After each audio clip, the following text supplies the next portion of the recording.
ለማንኛውም ዓለም ላይ ላለ ህዝብ እቺ ምድሩ አይደለችም የዚች ምድር ባለቤት አይደለም ብለው ያምናሉ ማን አይሁዳውያን ዓለም ላይ ያለ ህዝብ ሁሉ በዚህ ሐሳብ አይስማማም በእርግጠኝነት የትኛውም ሀገር ዜጋ ዓለም ላይ ያሉ ሀገሮች ዜጋ በዚህ በአይሁዳውያን ሐሳብ አይስማማም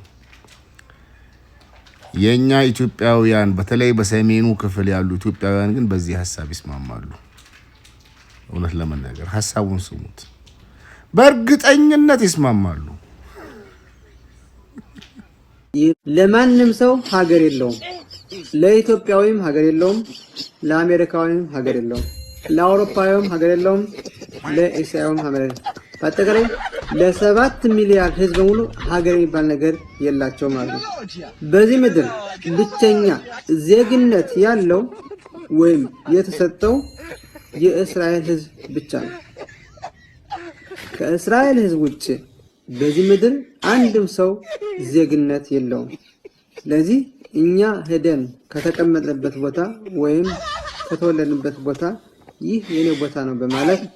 ልንጣላ ወይም ልንገዳደል አንችልም ማለት ነው ምክንያቱም ማንንም ሰው ቦታ የለውም ቦታ ያለው ለእስራኤል ልጆች ብቻ ነው